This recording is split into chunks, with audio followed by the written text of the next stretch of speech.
From fake eyeball tattoos to strategic silence, he built a whole brand on mystery, rebellion, and anticipation. But here's the thing, his rise wasn't accidental, it was marketing gold. Alkaline didn't just bust, he engineered his rise like a PR master. Today, we're breaking down how Alkaline rose to fame from a marketing and PR perspective, his shock tactics, the cartel comparison, the 2016 prophecy, and why, even in silence, his name still runs dancehall's canvas. Let's talk about it. Now, Alkaline born Erland Bartley hit the dancehall scene in the early 2010s as a teenager out of Arden High School.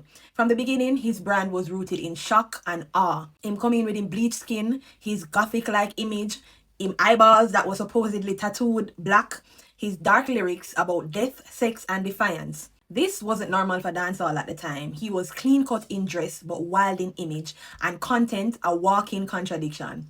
And that made people talk. That's the first rule of PR. If they're talking, you're winning. His early songs like 1, 2, 3, Move Mountains, and Things Me Love got attention, but it was the controversy around his image that really pushed him into the public eye. Now let's talk about the shock marketing and the controversy that Alkaline used as a strategy. Let's call it what it was. Alkaline was a master of shock marketing. He understood that in a saturated market, you either fit in or stand out loud. By claiming he tattooed his eyeballs, which turned out to be a stunt, he pulled a textbook publicity stunt. It blurred the lines between madness and genius. Even doctors were debating the procedure on talk shows. That kind of viral attention, money can't buy. And the lyrical content matched the controversy. He doubled down with songs that were sexually explicit, morally rebellious, and emotionally dark. That's important because in marketing, your product has to match the brand energy. He didn't just do controversy, he committed to the character. Now, one of Alkaline's smartest marketing plays was that he stayed campless. Him no go gully, him no go Gaza, him no go alliance. It was just Vendetta. This was genius in a time when artists usually needed cosigns or to belong to a crew. Alkaline created his own identity and his own tribe. Vendetta became more than a slogan, it became a movement, merch, slang, fan pages, loyalty overall. This type of tribal branding builds what marketers call brand evangelism, where fans don't just consume your product, they preach your brand. And the mystery that made him magnetic, Alkaline was barely giving interviews. No vlogs, no oversharing, just music, mystique, and suspense. That's scarcity marketing 101. Now let's talk about Alkaline's comparison to Cartel, which was more of a marketing fuel and less of a threat. From day one, people said he's trying to be Cartel, and honestly, that worked in his favor.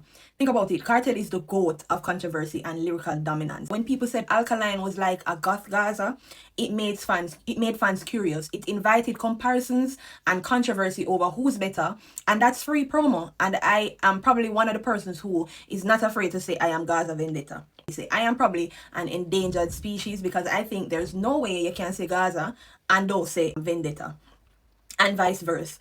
The sounds may be different, but for the same reasons that we love Vybz Kartel is the same reason we love Alkaline. They both have solid music careers, they give us something to look forward to, and they keep us on our toes. But unlike some of Cartel's other musical kids, Alkaline never tried to be Cartel-liked. He leaned into the darkness but stayed stylistically his own. Plus, he avoided Cartel's fate. He never got arrested, he is never overexposed, and he never crumbled. That gave him an edge in my opinion. Now let's talk about the 2016 prophetic album rollout. Now here's where the marketing game for Alkaline got really elite. From as early as 2013, Alkaline was constantly referencing 2016 in interviews and lyrics. It was cryptic. Fans didn't know why, but he kept saying it over and over and over again. This created a future branding effect. When people keep hearing a year repeatedly, it builds subconscious hype. By the time New Level Unlocked dropped in 2016, people felt like they'd wait years for it. The album went #1 on the Billboard reggae chart, and by that time, the Vendetta fanbase was locked in. He didn't just drop an album, he dropped a fulfillment of a prophecy. Then we had the visual branding and sound consistency. Alkaline had another smart move with visual branding.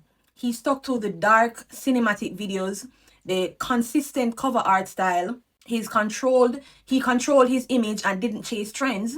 He didn't do much collabs. We never see him really do one bag of collabs with other artists, which preserved his mystique and exclusivity. He gave his fans a world to buy into.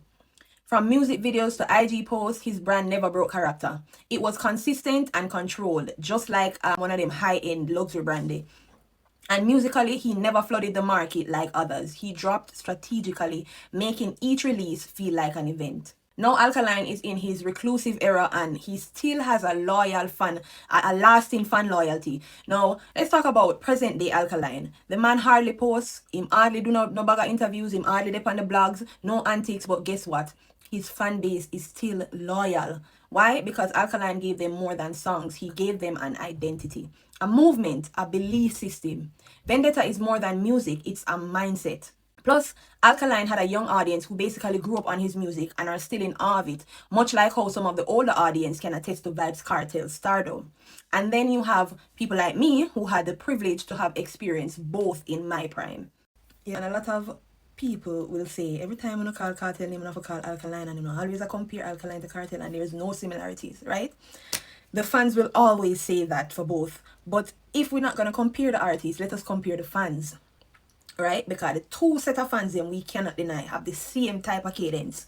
The two type of fans have this cult-like association to the artist. Them have this unwavering loyalty where not even constructive criticism. Once you call them artists name, them ears perk up. Cartel and Alkaline have the same type of fan base.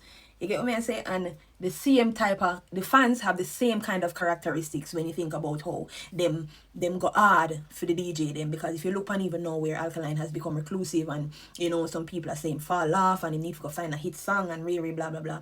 You still have Alkaline fans where I go say are the best whatever walk. And no other artist can come close to him.